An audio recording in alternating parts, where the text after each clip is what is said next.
எல்லாம் நல்லா இருக்கீங்களா? நான் இன்றைக்கி ஒரு சிம்பிளான உங்களுக்கு ப்ரோட்டீன் ஸ்நாக்ஸ் ஒன்று செய்கிறேன். பாருங்கள், நல்லா கிறிஸ்பியாக இருக்கும். சரியா? நான் இதில் என்னென்ன போட்டிருக்கேன்னா, உங்களுக்கு கடலைப்பருப்பு, கருப்பு உளுந்து போட்டிருக்கேன். அப்புறம் வந்துட்டு இந்த காராமணி போட்டிருக்கேன், வெள்ளை காராமணி போட்டிருக்கேன். சரிங்களா? இதை போட்டு வச்சு நான் உங்களுக்கு ஒரு ரெசிபி பண்ணி காமிக்கிறேன், பாருங்கள். ஓகேப்பா, இதை வந்துட்டு நான் மிக்சியில் போட்டு அரைச்சி எடுத்துன்னு வந்தேன். இதை வந்துட்டு நான் காலையில் மத்தியானம் ஊற போட்டேன். மத்தியானம் வந்துட்டு ஒரு 2 மணிக்கு ஊற போட்டேன். ஊற போட்டுட்டு இதை தண்ணி வடித்து இப்போ எடுத்து வச்சுருக்கேன். குழந்தைங்க ஸ்கூல் போயிருந்தால் வரத்துக்குள்ளே நம்ம எல்லாத்தையும் ஊற போட்டு மத்தியானம் ஊற போட்டு வச்சிட்டோம்னா சாயந்தரம் ஒரு 4 மணிக்கு வந்து இந்த மாதிரி ஒரு குட்டி ஸ்நாக்ஸ் ஒன்று செய்து கொடுத்தா குழந்தைங்களுக்கும் ஒரு சத்தாகவும் இருக்கும், ஹாப்பியாகவும் இருப்பாங்க. ஓகேப்பா, இப்போ நான் இதை அரைச்சி எடுத்து வந்துட்டு காமிக்கிறேன் நான் உங்களுக்கு. இப்போ பாருங்கப்பா, நான் தண்ணி ஊற்றாமல் இந்த மாதிரி பதத்தில் அரைச்சி வச்சுருக்கேன். சரிங்களா? இப்போ நான் ஒரு பொருளாக போடுறேன், பாருங்கள். கொத்தமல்லி கருவேப்பிலை போட்டுக்கிறேன். ஓகேங்களா? அதுக்கடுத்தது இதில் நான் இஞ்சி, பூண்டு, சீரகம், சோம்பு, அப்புறம் தனியா, பச்சை மிளகாய். சரிங்களா? இப்போ பச்சை மிளகாய் சாப்பிட சொல்ல நறுக்குன்னு கடிக்காமல் இருக்கிறதுக்கு இதெல்லாம் நான் ஒன்றும் பாதியமாக அரைச்சிருக்கேன். சரிங்களா? உள்ளே அதுக்குள்ளே மிக்ஸ் பண்ணிட்டோம்னா நம்மளுக்கு மொறுமொறுன்னு வந்துடும். அதனால் குழந்தைங்களும் சாப்பிட ஆரம்பிச்சிடுவாங்க. ஒரே ஒரு பச்சை மிளகா தான் போட்டிருக்கேன், காரம் நிறைய இருக்கக்கூடாதுன்னு சொல்லிட்டு நம்மளுக்கும் கரெக்டாக இருக்கும். சரிங்களா? பாருங்கள், இதையும் போட்டுறேன். திரும்பி சொல்கிறேன், இஞ்சி, பூண்டு, சீரகம், சோம்பு, தனியா, அதுக்கப்புறம் பச்சை மிளகாய் ஒன்று. ஓகேங்களா? இந்த வாசனை நல்லாயிருக்கும் உங்களுக்கு. பீன்ஸ் எடுத்துருக்கேன் நான், கொஞ்சம் பீன்ஸ் இது கொஞ்சம் போட்டுக்கலாம். சரிங்களா? உப்பு நான் அரை ஸ்பூன் போட்டிருக்கேன்.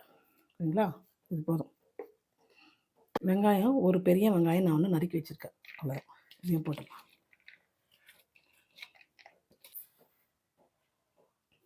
இப்போ இது எல்லாத்தையும் நல்லா லேசாக அப்படியே மிக்ஸ் பண்ணிக்கலாம்.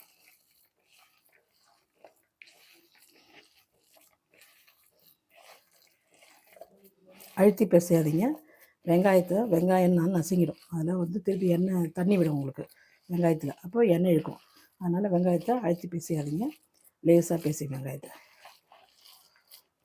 சரிங்களா? உப்பு பார்த்துங்க, உப்பு சரியாக இருக்குதான்னு பார்த்துங்க. எனக்கு தேவையான அளவுக்கு நான் உப்பு போட்டிருக்கேன், நீங்களும் உப்பு பார்த்து போட்டுக்கோங்க. சரிங்களா? இப்போ இதில் பெருங்காயப்பொடி போட்டுக்கிறேன் நான் கொஞ்சம். எனக்கு கொஞ்சம் பருப்புலாம் இருக்கிறதுனால கொஞ்சம் கேஸ் இருக்குன்னு நினைப்பீங்க, அதனால் கொஞ்சம் பெருங்காயப்பொடி போட்டுக்கலாம். நெக்ஸ்ட்டு நான் வேர்க்கடலை ஒன்றும் பாதியமாக அரைச்சி வச்சுருக்கேன், அதையும் நான் போட்டுக்கிறேன். சரிங்களா? எல்லாமே ப்ரோட்டீன் தான்.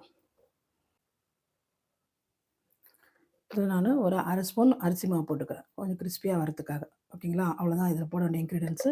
இதை போட்டு நல்லா மிக்ஸ் பண்ணிக்கலாம். இப்போது லேசாக மிக்ஸ் பண்ணிக்கலாம். சரிங்களா? அழுத்தி மிக்ஸ் பண்ணுவானா, லேசாக மிக்ஸ் பண்ணிக்கலாம். எல்லாம் கலக்கிற மாதிரி நல்லா கலந்துக்கணும். அவ்வளோதான், ப்ரோட்டீன். இது ஃபுல்லாகவே உங்களுக்கு ப்ரோட்டீன் தான். நல்லாயிருக்கும், டேஸ்ட்டாகவும் இருக்கும் சாப்பிட. நான் என்னென்ன போட்டிருக்கேன்னா, உங்களுக்கு கடலைப்பருப்பு, அதுக்கப்புறம் கருப்பு உளுந்து தோலோடு போட்டிருக்கேன், அப்புறம் வெள்ளை காராமணி போட்டிருக்கேன். சரிங்களா? அப்புறம் வந்துட்டு உப்பு, வெங்காயம், அதுக்கப்புறம் பச்சை மிளகாய், சீரகம், சோம்பு, தனியா, அவ்வளோதான். அது போட்டு அரைச்சி வச்சுருக்கேன் நான். இஞ்சி, பூண்டு அரைச்சி போட்டுட்டேன். அதுக்கப்புறம் கொத்தமல்லி தூவிட்டேன், உப்பு போட்டேன். ஓகேங்களா? புரிஞ்சிச்சிங்களா? நெக்ஸ்ட்டு கொஞ்சோண்டு ரைஸ் பவுட்ரு போட்டிருக்கேன். அதுக்கப்புறம் வேர்க்கடலை ஒன்றும் பாதியமாக அரைச்சி போட்டிருக்கேன். இவ்வளோ தான். இது முடிஞ்சிச்சு. நான் உங்களுக்கு எப்படி சுட்டு எடுக்கணுன்றதை நான் காமிக்கிறேன்.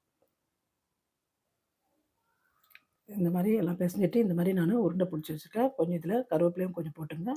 அதுக்கப்புறமா காரம் உங்களுக்கு பத்தலைன்னா, குழந்தைங்களுக்கு கொடுக்கலன்னா நீங்கள் பச்சை மிளகாய் போட்டுக்கோங்க. சரிங்களா? அவ்வளோதான். இதில் இந்த மாதிரி நான் உருண்டை பிடிச்சி வச்சுருக்கேன். இந்த மாதிரி உருண்டை பிடிச்சி வச்சுன்னா எண்ணெய் காய்ஞ்சனாலும் டக்கு டக்குன்னு போக ஈஸியாக இருக்கும் உங்களுக்கு. சரிங்களா?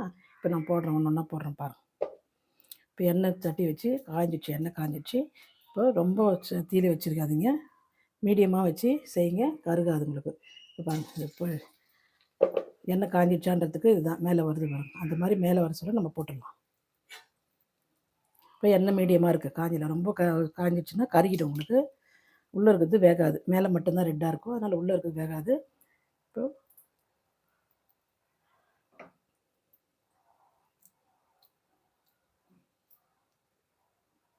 நம்ம இந்த மாதிரி வச்சு போட்டோம். எண்ணெயில் கை பத்திரம், உஷாராக செய்யுங்க. சரிங்களா? எண்ணெய் வந்துட்டு கையில் பட்டுச்சுன்னா அது வேறு பிரச்சனை. அதனால் கேர்ஃபுல்லாக செய்யுங்க. நம்ம எல்லாமே பொறுமையாக வந்து செய்தோம்னா நல்லாயிருக்கும். ஓகேவா? இங்கே ஒரு வேலை பார்த்துட்டு அங்கே ஒரு வேலை பார்த்தோம்னா எப்பயுமே நம்மளுக்கு எதுவுமே நல்லா வராது. அதனால் நீங்கள் பொறுமையாக இருந்து செய்யுங்க. எண்ணெய் மேலே படாமல் பார்த்துக்கணும். சரிங்களா? வந்து அப்படியே சைடாக போடணும். அப்படியே இருக்கும். எண்ணெய் மேலே படாது உங்களுக்கு. இதில் எதுவும் வெடிக்கிற மாதிரி எதுவும் போடல நான். சரிங்களா? இதில் பீன்ஸ் போட்டிருக்கேன். அப்புறம் எல்லாமே ப்ரோட்டீன் தான். உங்களுக்கு பருப்புகள் தான். குழந்தைங்களுக்கு நல்ல சத்தாக இருக்கும். உங்களுக்கும் ஈவினிங்கில் வேலை செய்துட்டு டயர்டாக இருப்பீங்க. அந்த டைமில் இது சாப்பிட்டுட்டு ஒரு 2 சாப்பிட்டுட்டு டீ குடிச்சிங்கன்னா ஹாப்பியாக இருப்பீங்க. ஓகேங்களா?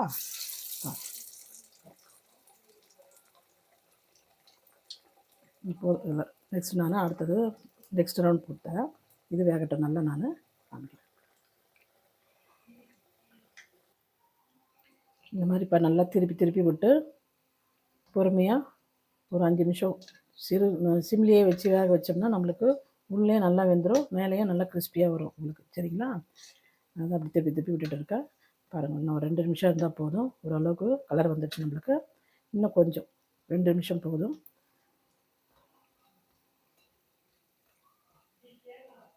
ஃபைனலாக நான் உங்களுக்கு இப்போ காமிக்கிறேன். நான் அவ்வளோதான்ப்பா, இது முடிஞ்சிச்சு. வடை ஸ்டவ் ஆஃப் பண்ணிடலாம். ஓகேவா? தீஞ்சிடும். இப்போ எடுத்துகிட்டு நான் சர்வ் பண்ணி உங்களுக்கு காமிக்கிறேன். ஓகேவா? அவ்வளோதான்ப்பா, ப்ரோட்டீன் வடை ஈவினிங் ஸ்நாக்ஸு ரெடி ஆகிடுச்சு. டீயோட ஈவினிங் ஸ்நாக்ஸ் கொண்டாடுங்க. குழந்தைகளுக்கு வந்தோடனே ஸ்கூலெல்லாம் வந்தோடனே இதை செய்து கொடுங்க. ஓகேங்களா? இது செய்து சாப்பிட்டுட்டு எப்படி இருக்குதுன்னு கமெண்ட்ஸில் சொல்லுங்கள். அதுக்கப்புறம் உங்கள் ஃப்ரெண்ட்ஸுகளுக்கெல்லாம் ஷேர் பண்ணுங்கள். எனக்கு லைக் பண்ணுங்கள். அப்புறம் சப்ஸ்கிரைப் பண்ணுங்கள். ஓகேங்களா? Evening snacks ready. ப்ரோட்டீன் சத்தானது இது. செய்து சாப்பிட்டு பாருங்கள். ஓகேங்களா? அடுத்த வீடியோவில் புதுமையான ரெசிப்பியில் உங்களை நான் சந்திக்கிறேன். Okay, bye. Have a nice day.